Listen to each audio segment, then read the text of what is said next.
வணக்கம். இலங்கை செய்திகளுடன் நான் நிரோஷன். விரிவான செய்திகளுக்கு முன் தலைப்புச் செய்திகள். தேசிய மக்கள் சக்தி அரசாங்கத்தின் முதலாவது வரவு செலவு திட்டம் அரசு ஊழியர்களுக்கான ஊதிய உயர்வுகளையும் கூடுதல் அரசு வேலைகளையும் வழங்கும் என்று எதிர்பார்ப்பு. ஏப்ரல் மாதத்தின் கடைசி வாரத்தில் உள்ளூராட்சி மன்ற தேர்தலை நடத்துவது குறித்து தேர்தல்கள் ஆணையகம் பரிசீலனை. மக்களால் முன்வைக்கப்பட்ட கேள்விகளினால் யாழில் பிரதமர் பங்கேற்ற கூட்டத்தில் பதற்றம் உண்டானதாக தகவல். உத்தியோகபூர்வ விஜயத்தை மேற்கொண்டு நல்லிணக்கம் மற்றும் இன விவகாரங்களுக்கான சீன அமைச்சர் பாங் யூ தலைமையிலான உயர்மட்ட குழு இலங்கைக்கு வருகை. தொடர்வது விரிவான செய்திகள்.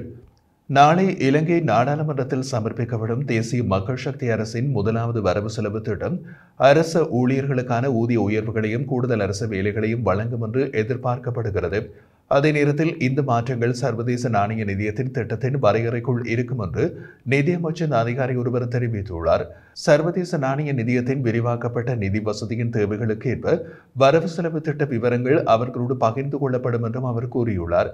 அரசு துறையில் புதிய ஆட்சேர்ப்புகள் வரவு செலவு திட்டம் நிறைவேற்றப்பட்ட பின்னரே மேற்கொள்ளப்படும்.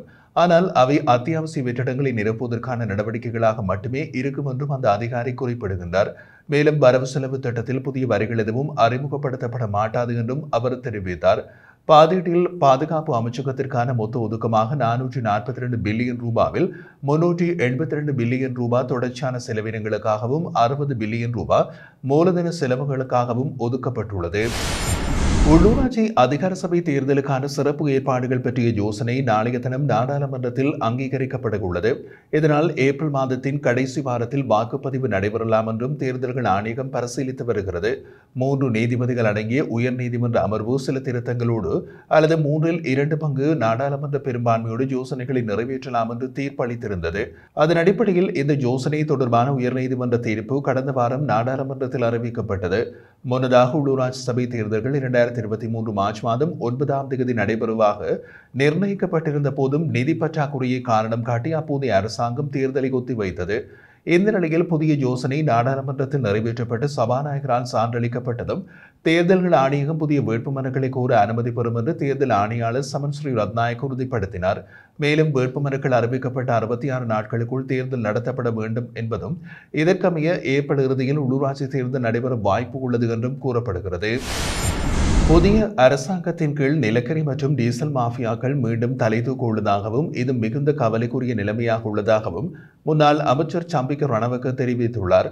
இது தொடர்பில் அவர் மேலும் கூறுகையில் மீள் புதுப்பிக்கத்தக்க வலுசக்தி மூலமான மின்சார உற்பத்தியினை கட்டுப்படுத்துவதற்காக இலங்கை மின்சார சபையின் சிரேஷ்ட பொறியியலாளர்கள் அடங்கிய விசேட குழு ஒன்று நியமிக்கப்பட்டுள்ளதாகவும் இந்த நடவடிக்கை மீண்டும் நிலக்கரி மற்றும் டீசல் மாஃபியாக்களுக்கு ஆதரவாக மேற்கொள்ளப்பட்டதாகவும் குற்றம் சாட்டினார். கடந்த பிப்ரவரி 7ஆம் தேதி நாடளாவிய ரீதியில் மின்தடை ஏற்படுவதற்கு முந்தைய நாளில் காற்றாலை, சூரிய மற்றும் நீர்மின் உற்பத்திகளை கட்டுப்படுத்துவதற்காக இந்த குழுவை இலங்கை மின்சார சபை நியமித்துள்ளதாக அவர் சுட்டிக்காட்டினார். தேசிய மக்கள் சக்தி அரசாங்கத்தின் கொள்கையின் காரணமாக எதிர்காலத்தில் காற்றாலை மற்றும் சூரிய மின் உற்பத்தி திட்டங்களின் நிலைமை பெரும் சந்தேகத்திற்குள்ளாகியுள்ளது. அரசாங்கம் தற்போது மேற்கொண்டு வரும் நடவடிக்கைகள் எதிர்காலத்தில் இந்த திட்டங்களை முற்றாக இல்லாமல் ஆக்கும் நோக்கில் உள்ளது என்றும் அவர் தெரிவித்திருந்தார். கடந்த காலங்களில் மிகுந்த சிரமங்களுக்கு மத்தியில் நாட்டில் பிரதான மின் உற்பத்தி மூலமாக வலுசக்தி திட்டங்கள் உருவாக்கப்பட்டதாகவும் தற்போது அரசாங்கம் அவற்றை செயலிழக்க செய்யும் முயற்சிகளில் ஈடுபட்டுள்ளதாகவும் அவர் குற்றம் சாட்டினார். எந்தவித முதலீட்டாளரும் போட்டித்தன்மையின்றி வலுசக்தி துறையில் அதிகாரம் வழங்க தேவையில்லை என்று அவர் கூறினார். அண்மையில் விலைமனு கோரலின்றி ஒரு நிறுவனத்திற்கு 50 மெகாவாட் காற்றாலை திட்டம் வழங்கப்பட்டதை அவர் எடுத்துக்காட்டாக குறிப்பிட்டுள்ளார். இது முற்றிலும் விலைமனு கோரல் முறைமையினை மீறும் மோசடி எனவும் அவர் கடுமையாக விமர்சித்துள்ளார். இந்த நிலைமையின் கீழ் அதானி மாத்திரமின்றி அனைத்து சர்வதேச முதலீட்டாளர்களும் இலங்கையினை விட்டு வெளியேறும் நிலைமை உருவாகும் என்று அவர் எச்சரித்தார். இதன் அடிப்படையில் கடந்த காலங்களில் மன்னார் காற்றாலை மின் உற்பத்தி திட்டங்களை முன்னெடுத்த அதானி நிறுவனம் 5 பில்லியன் அமெரிக்க டாலர்கள் செலவிட்டுள்ளதாக முதலீட்டு சபைக்கு அனுப்பிய கடிதத்தில் குறிப்பிடப்பட்டுள்ளது. இதனை அடிப்படையாக கொண்டு மற்ற முதலீட்டாளர்களும் இலங்கையில் முதலீடு செய்வதை மறந்து விடுவார்கள் என்று சம்பிக்க ரணவக்க தெரிவித்தார்.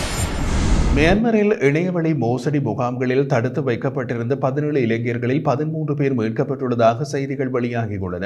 மீட்கப்பட்டவர்களில் 20 முதல் 30 வயதுக்குட்பட்ட 11 இளைஞர்களும் 2 இளம் பெண்களும் உள்ளதோடு தற்போது அவர்கள் பாதுகாப்பாக தாய்லாந்து எல்லையிலிருந்து பாங்காக்கில் உள்ள இலங்கை தூதரகத்திற்கு மாற்றப்பட உள்ளதாகவும் தெரிவிக்கப்படுகின்றது. அவர்களை விரைவில் இலங்கைக்கு திருப்பி அனுப்புவதற்கான நடவடிக்கைகள் மேற்கொள்ளப்பட்டு வருகின்றன. இதேவேளை மேலும் 4 இளைஞர்கள் மியான்மரில் உள்ள வேறு இணையவழி மோசடி முகாம்களில் தடுத்து வைக்கப்பட்டுள்ள நிலையில் அவர்களை மீட்பதற்கான முயற்சிகள் தொடர்ந்து நடைபெற்று வருவதாக வெளிவிவகார அமைச்சு தெரிவிக்கின்றது. சமீபத்தில் தாய்லாந்து வெளிவிவகார அமைச்சர் மற்றும் மியான்மரின் பிரதமரோடு கலந்துரையாடிய போது இந்த நிலையில் சிக்கியுள்ள இளைஞர்களை மீட்க உதவிடுமாறு வெளிவிவகார அமைச்சர் விஜித கேரத் கோரியிருந்தார். இந்த ராஜதந்திர முயற்சிகளின் விளைவாக 13 பேர் தற்போது பாதுகாப்பாக மீட்கப்பட்டுள்ளனர் என்று தகவல்கள் உறுதிப்படுத்துகின்றன. யாழ்ப்பாணத்தில் பிரதமர் பங்கேற்ற கூட்டத்தில் ஒரு பதற்றமான சூழல் உருவாகியதாக செய்திகள் தெரிவிக்கின்றது.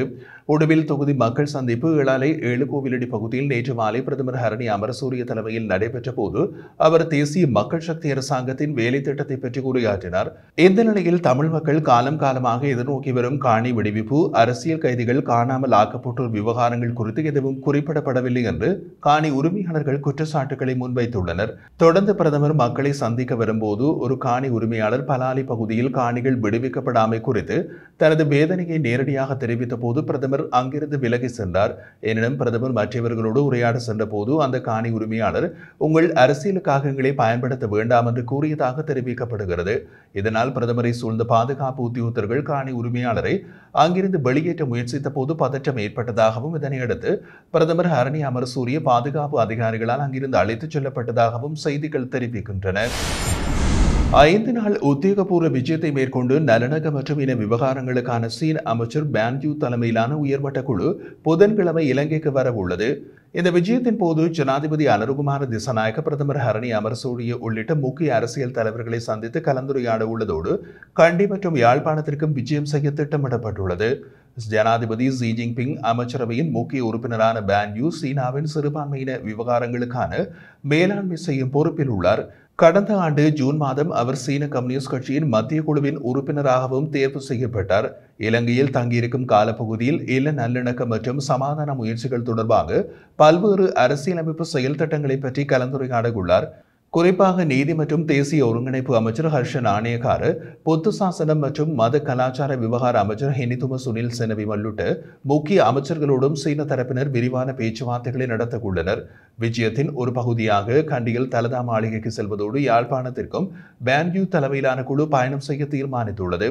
அண்மை காலமாக வடக்கு மற்றும் கிழக்கு பகுதிகளில் சீனாவின் ஆதரவு திட்டங்கள் அதிகரித்து வரும் நிலையில் பான் யூ தலைமையிலான குழு தமிழ் மக்களின் அரசியல் மற்றும் பொருளாதார பிரச்சினைகள் குறித்து கவனம் செலுத்தும் என்றும் எதிர்பார்க்கப்படுகிறது. இலங்கையின் இன நல்லிணக்கம் மற்றும் வளர்ச்சி நடவடிக்கைகளில் சீனாவின் நிலைப்பாடு எவ்வாறு அமையும் என்பது குறித்து இந்த விஜயத்தின் முக்கிய அம்சமாக கருதப்படுகிறது. திறமையான தொழிலாளர்கள் நாட்டை விட்டு வெளியேறுவதால் ஏற்பட்ட தொழிலாளர் பற்றாக்குறையால் இலங்கையின் மொத்த பொருளாதார உற்பத்தியில் பின்னடைவு ஏற்படும் என்று மத்திய வங்கி எச்சரித்துள்ளது. 2025ஆம் ஆண்டுக்கான தனது முதல் நாணய கொள்கை அறிக்கையில் பெருமளவு வெளிநாட்டு வேலைவாய்ப்புக்காக தொழிலாளர்கள் இடம்பெயர்வதும் அனுபவமிக்க பணியாளர்கள் இழப்பதன் விளைவாக வணிகங்களில் தொழிலாளர் பற்றாக்குறை உருவாகும் என்று மத்திய வங்கி குறிப்பிடுகின்றது. இதன் விளைவாக உற்பத்தி திறன் தொடர்ந்து குறைவடையும் எனவும் பணவீக்கம் மற்றும் பொருளாதார வளர்ச்சி தொடர்பான அபாயங்களை மதிப்பீடு செய்யும் நோக்கில் இந்த அறிக்கை வெளியிடப்பட்டுள்ளதாகவும் தெரிவிக்கப்பட்டுள்ளது. மேலும் தொழில்துறை உற்பத்தி, உணவு பதப்படுத்தல், மின்சார உற்பத்தி போன்ற துறைகள் காலநிலை மாற்றத்தால் அதிக பாதிப்புக்குள்ளாகக்கூடும். அதே நேரத்தில் உலகளாவிய அரசியல் மற்றும் பொருளாதார நிச்சயமற்ற தன்மைகள், குறிப்பாக அமெரிக்காவில் ஏற்படும் மாற்றங்கள் இலங்கையின் வெளிநாட்டு வர்த்தகம், முதலீடு, மூலதன ஓட்டங்கள் மற்றும் பொருளாதார வளர்ச்சியில் குறிப்பிடத்தக்க தாக்கத்தை ஏற்படுத்தலாம். இதன் கீழ் ஜனவரி மாத கணக்கெடுப்பின்படி அரசாங்க செலவினம் மற்றும் ஊதிய உயர்வு, தனியார் வாகன இறக்குமதி தடையின் தளர்த்தல், ரூபாவின் பெறுமதி வீழ்ச்சி, உலகளாவிய பொருட்களின் விலை உயர்வு மற்றும் பண்டிகை கால தேவைகளினால் எதிர்வரும் மாதங்களில் பணவீக்கம் படிப்படியாக அதிகரிக்கக்கூடும் என்றும் மத்திய வங்கி தனது அறிக்கையில் தெரிவித்துள்ளது.